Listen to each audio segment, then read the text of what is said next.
Listo, muchas gracias.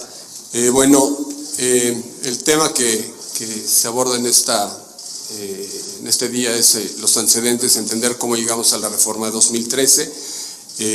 No me voy a regresar hasta el inicio de la industria, pero después de la reforma de 1960, en donde las actividades principales de la industria la industria eléctrica quedan en manos del Estado, llegamos a la figura del monopolio estatal. Si podemos pasar a la siguiente lámina, por favor. Bajo la figura del monopolio estatal, la empresa, el Estado, la Comisión Federal de Electricidad, desarrollaba todas las actividades de la industria, desde generación, transformación, hasta su entrega a los particulares, a los consumidores. Con la diferencia que el día de hoy la situación es radicalmente distinta. En los años 70 no éramos más de 120 millones de mexicanos, no habíamos logrado el crecimiento industrial que México tiene al día de hoy, lo cual requiere de un nivel de generación para satisfacer una demanda muy importante. México no estaba integrado comercialmente con el resto del mundo. México tiene firmados TLCs con alrededor de 50 países. No existía el gravísimo problema del calentamiento global que hoy nos obliga a buscar soluciones importantes, entre ellas el desarrollo de energías limpias, que es una de las principales fuentes del calentamiento global, y México no había asumido los compromisos internacionales en estas materias.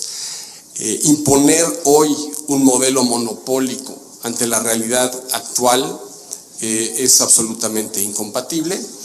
No se satisfacen los requerimientos de capital y de tecnología que necesita una industria de esta magnitud. Si podemos pasar a la siguiente, por favor. En 1992 viene un cambio importante porque se reforma la ley del Servicio Público de Energía Eléctrica. ¿Dónde nos encontrábamos en ese momento?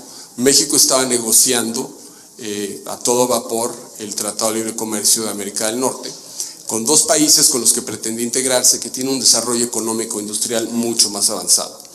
El TLC se pensaba impulsaría el desarrollo económico de México. Hoy lo hemos comprobado, después de muchos años el país ha crecido en ese sentido.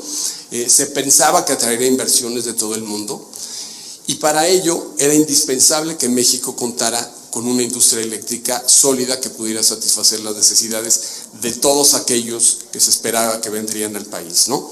El monopolio no podría haber resuelto esas necesidades, pues no contaban ni con el capital ni con la tecnología. Así que en ese momento se incorporan otras figuras a través de la legislación. Si podemos pasar a la siguiente, por favor. Se abre la puerta a la participación privada a través de esquemas que son complementarios. Yo creo que es una visión que tenemos que tener clara, que la industria requiere la colaboración de todos los sectores. Se generan estas figuras que no se consideran servicio público, siempre bajo la rectoría del Estado. Estas figuras transfieren riesgos a los contratistas, empezando por las necesidades de inversión y deuda. El Estado mexicano no invierte sus recursos y no se endeuda, lo hacen las figuras establecidas en la ley para el sector privado. Se tiene acceso a mejores tecnologías, se transfieren los riesgos de operación también al sector privado. Y esto, bueno, dentro de un contexto en donde en México siempre hemos visto la inversión privada como algo positivo. Obviamente a todos nos ha preocupado que existan abusos, que existan privilegios injustificados, pero la participación del sector privado siempre ha sido favorable para el desarrollo del país. ¿Cuáles son estos esquemas de participación privada? Si podemos pasar a la siguiente. Fueron varios, ya los mencionaban en la presentación anterior. Me voy a referir principalmente a los dos que han tenido mayor participación en la actividad eléctrica. El primero es el productor independiente, en donde un generador privado le vende electricidad a la comisión, quien a su vez la utiliza en la prestación de servicio público. Esta figura permitió que la CFE incrementara su base de generación con inversión que no tuvo que hacer. Se tuvo acceso a las mejores tecnologías, los concursos eran sumamente exigentes en cuanto a la tecnología que se requería, los procesos fueron competitivos, lo que le aseguraba a la comisión las mejores condiciones de contratación, entre ellos los mejores precios, como lo establece la Constitución, y celebraron contratos equitativos en donde las posiciones de las partes encontraban un balance. La otra figura es el autoabastecimiento, que se presenta como una solución privada para que las empresas puedan atender sus propias necesidades de suministro de electricidad. Esto les presentó opciones y ha logrado que los productos y las empresas mexicanas sean más competitivas. La electricidad es uno de los insumos más importantes para cualquier industria en el país. Existen productos en donde más del 50% de su costo, y está la industria del cemento, del acero, del vidrio, de los minerales, es el costo de la electricidad. Así que el contar con opciones las hace mucho más competitivas para beneficio de toda la cadena productiva. Y el Estado podría enfocar sus recursos en generar para otros sectores que de otra manera no tendrían acceso al servicio eléctrico. En esa época surge el problema mundial del calentamiento global y las energías limpias se convierten en una solución. Evidentemente se incorporan a estos procesos. México participa de forma muy activa en los compromisos a nivel mundial en materia ambiental y de detener el calentamiento global.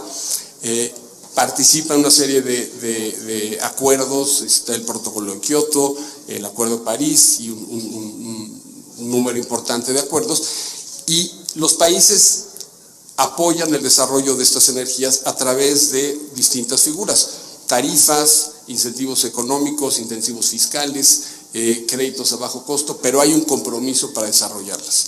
Si podemos pasar a la siguiente. ¿Cuáles son los resultados? Obviamente, como en todo el desarrollo, hay beneficios y hay una problemática que atender. La industria eléctrica crece, se consolida y se diversifica. El gobierno no gasta en invertir para ese crecimiento y no se endeuda. Existen opciones para fuentes de suministro tanto para CFE como para la industria. Se dan mejores precios, energías limpias, los productos y las industrias mexicanas son más competitivas y se logra un crecimiento importante en materia económica. ¿Cuáles son los problemas? Pues también existen muchos. Hay una necesidad de reorganizar el sector, de modernizar la regulación, de fortalecer la infraestructura de transmisión para poder hacer llegar la electricidad a todos los consumidores. Hay cuestionamientos sobre las estructuras que se presentan en la ley, que habrá que revisar, y se busca una transición de los esquemas legados a este nuevo orden regulatorio de la industria. ¿Qué pasa en el 2013? Así llegamos. El objetivo de esta reforma es modernizar y regularizar el sector. Yo no creo que el objetivo haya sido destruir a la comisión, sino reordenar la participación de todos los integrantes.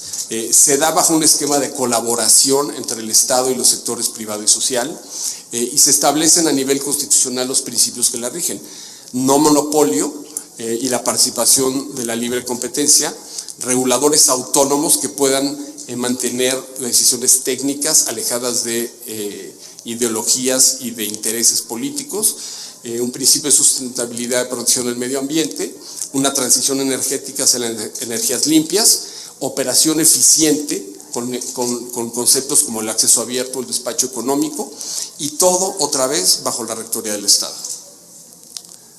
Hay un proceso legislativo complejo, en constante desarrollo.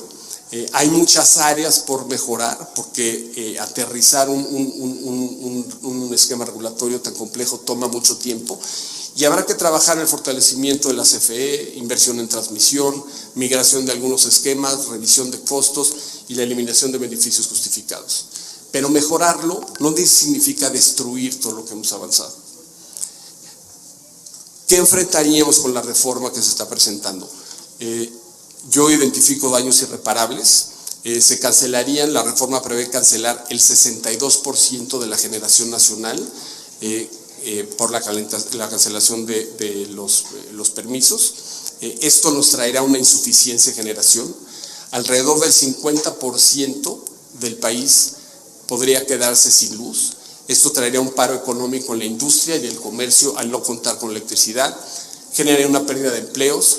El país tendrá que pagar indemnizaciones billonarias con recursos del pueblo, nos someteríamos a sanciones internacionales bajo tratados internacionales y acuerdos de protección de las inversiones en materia ambiental. Habría un daño muy grave en la calificación crediticia del país y un daño de reputación a la confianza en México. Creemos que se puede mejorar la regulación sin destruir. La electricidad hoy es demasiado importante para el país, es demasiado costosa y requiere de tecnología muy compleja. Nadie puede hacerlo solo.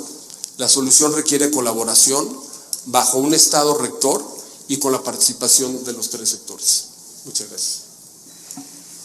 Muchísimas gracias, Carlos de María.